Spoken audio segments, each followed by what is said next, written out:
Smart কৃষকের smart কাজ। দেখুন, এটি একটি ড্রাগন ফলের বাগান। তো এই ড্রাগন ফলের বাগানে টপ লেডি জাতের বাংলাদেশের সর্বোৎকৃষ্ট একটি পেঁপের জাত টপ লেডি। সেই টপ লেডি পেঁপের চারা লাগাই দেওয়া হইতেছে এই ড্রাগন বাগানের সারির মাঝখান দিয়ে। যেহেতু পেঁপে স্বল্পমেয়াদী একটি ফসল, এক বছরের ভিতরেই আপনার ফলন উঠে যায়। তো আবার এক বছরের মধ্যে ড্রাগনে ফলন দিবে না। তো এর মধ্যে আপনার এক্সট্রাভাবে আপনার পেঁপে চাষ করলো সাথী ফসল হিসেবে। তো এরপরে রয়ে যাবে আপনার ড্রাগন।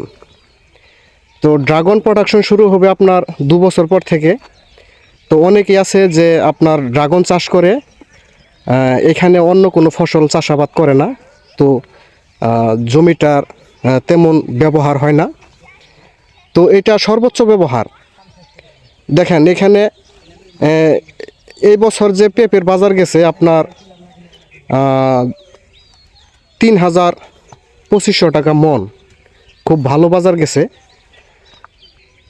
তো যে আমার এক পরিচিত ফ্রেন্ড, সে আপনার 4,000 পেঁপে গাছ লাগাইছে, 10 লক্ষ টাকা খরচ হয়েছিল, সে বিক্রি করছে 40 লক্ষ টাকা। তো হিসাব করেন, এইভাবেই আপনার যারা বেশি চাষাবাদ করছে তারা আরও বেশি বিক্রি করছে। তো এইরকম পরিকল্পিতভাবে চাষাবাদ করলে আসলে লস হওয়ার কোনো চান্স থাকে না। তো এখানে প্রধান ফসল হচ্ছে ড্রাগন। তো এই সময়ের মধ্যে দেখা যাইতেছে ড্রাগন প্রোডাকশন আসতে সময় নেবে 2 বছর। তো এর মধ্যে দেখা গেল এই পেঁপে চাষ করে এক্সট্রা আয় করবেন।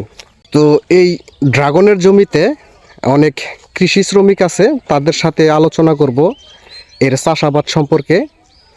তো এটি আসলেই মূলত ঢাকার একজন ভদ্রলোক এই টাঙ্গাইলের এইদিকে পাহাড়ি অঞ্চলে জমি লিজ নিয়ে তারপরে এরকম বিশাল বড় বড় আপনার কৃষি প্রজেক্ট করছে।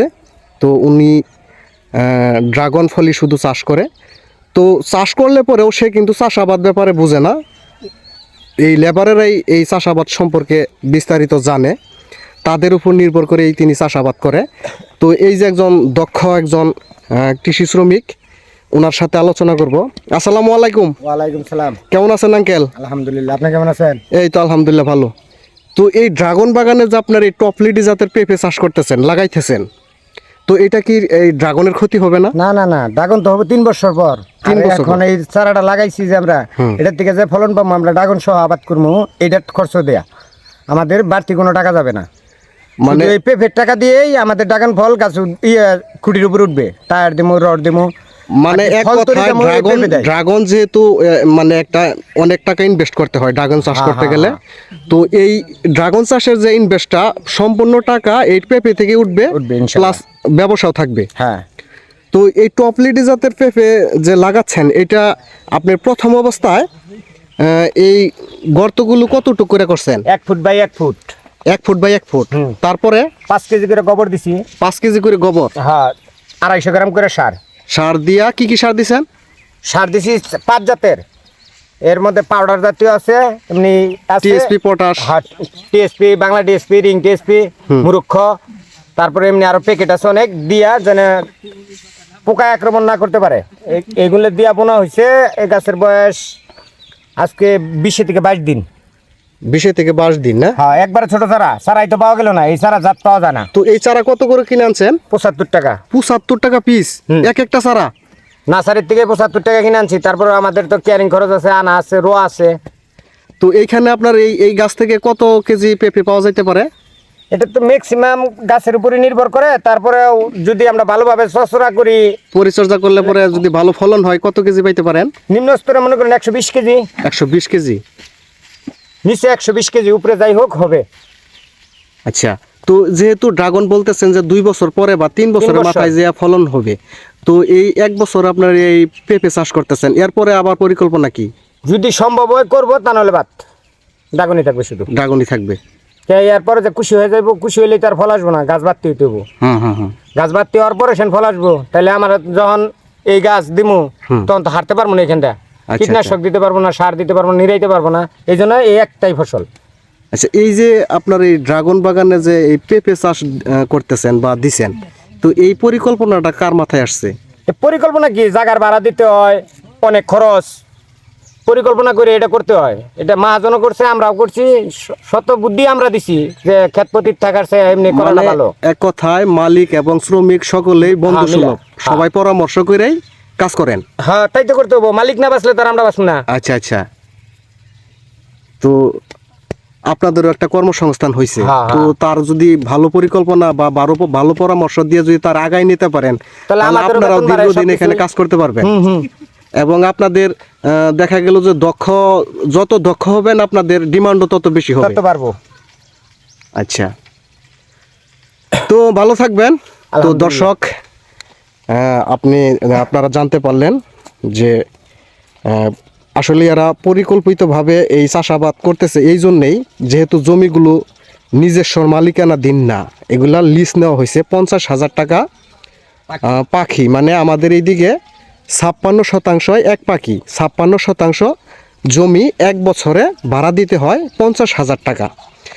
তো দেখা গেল যে ভাড়া নিয়ে জমি চাষ করলে অবশ্যই পরিকল্পিতভাবে চাষাবাদ করতে হবে, কারণ ফসল যদি না হয় তাহলে আপনার ভাড়ার টাকা মিস নাই বা শ্রমিকের লেবারের বিল এটা মিস নাই।